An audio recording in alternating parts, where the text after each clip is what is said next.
बोलो वृंदावन बिहारी लाल की जय। जय जय श्री राधे।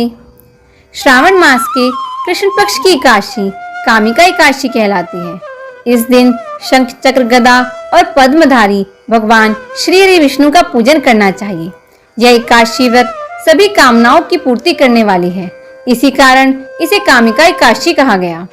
एक बार धर्मराज युधिष्ठिर जी ने भगवान श्री कृष्ण से पूछा कि हे माधव, श्रावण मास के कृष्ण पक्ष की एकादशी का क्या नाम है और इसका महात्म्य क्या है, आप मुझे विस्तार से बताइए। तब भगवान श्री कृष्ण बोले कि हे धर्मराज, सावन के कृष्ण पक्ष में सभी पापों का नाश करने वाली और सभी कामनाओं को पूर्ण करने वाली कामिका एकादशी का आगमन होता है। एक बार देवऋषि नारद जी ने भी ब्रह्मा जी से यही प्रश्न किया था। तब ब्रह्मा जी ने नारद जी से जो कहा था वही आज मैं तुमसे कहता हूँ। ब्रह्मा जी ने कहा कि हे नारद, तुमने लोक हित में बड़ा ही उत्तम प्रश्न किया है। सावन कृष्ण पक्ष में पवित्र और पुण्यदायी कामिका एकादशी का आगमन होता है।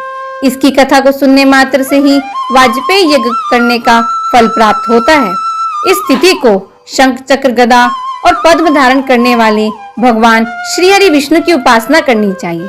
भगवान श्री हरि विष्णु की उपासना करने से पवित्र तीर्थों में स्नान जैसे गंगा, काशी, नैमिषारण्य और पुष्कर जैसे पवित्र स्थानों पर स्नान करने से जो पुण्य प्राप्त होता है, उससे भी हजारों गुना अधिक पुण्य की प्राप्ति होती है। इस एकादशी के दिन भक्ति पूर्वक भगवान श्री हरि को तुलसी दल अर्पण करने वाला मनुष्य संसार में ऐसे रहता है जैसे जल में कमल। भगवान श्री हरि विष्णु को रत्न, मोती तथा मणियों और आभूषणों से उतनी प्रसन्नता नहीं होती जितने की वो तुलसी दल से प्रसन्न होते हैं। एकादशी के दिन भगवान श्री हरि विष्णु जी को तुलसी दल अर्पण करने का फल 4 भार चांदी और 1 भार स्वर्ण दान करने के बराबर होता है। आज के दिन तुलसी माता के पूजन का भी विशेष महत्व होता है। तुलसी माता के दर्शन मात्र से ही मनुष्य के सभी पाप भस्म हो जाते हैं और तुलसी के स्पर्श मात्र से तो मनुष्य पवित्र हो जाता है। जो कोई भी एकादशी के दिन भगवान श्री हरि विष्णु जी के चरणों में तुलसी दल मंजरी सहित अर्पित करते हैं, वह पापों से मुक्त हो जाते हैं। एकादशी के दिन तुलसी पर दीपदान अवश्य करना चाहिए। कामिका एकादशी की रात्रि को दीपदान तथा जागरण के महात्म्य का वर्णन तो स्वयं चित्रगुप्त भी नहीं कर सकते। जो मनुष्य आज के दिन विष्णु मंदिर में भगवान श्री हरि के समक्ष घी अथवा तिल के तेल का दीपक जलाते हैं, उनके पितृ स्वर्ग लोक में अमृत पान करते हैं। और जो मनुष्य इस एकादशी पर श्रद्धा भक्ति से भगवान श्री हरि विष्णु जी को तुलसी दल अर्पित करते हैं, वे सभी पापों से दूर रहते हैं। ब्रह्मा जी कहते हैं, नारद, मैं स्वयं भगवान श्री हरि विष्णु जी की प्रिय तुलसी जी को सदैव नमस्कार करता हूँ।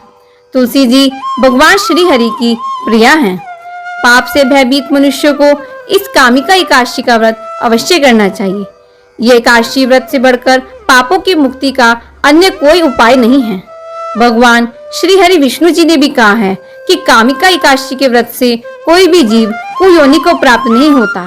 यह कामिका एकादशी व्रत ब्रह्म हत्या जैसे महापाप को भी नष्ट करने वाला है और साथ ही साथ कामनाओं की पूर्ति भी करता है। इस महात्म्य को श्रद्धा से जो भी मनुष्य सुनता है, उसको वैकुंठ लोक की प्राप्ति होती है। बोलिए वृंदावन बिहारी लाल की जय। जय जय श्री राधे।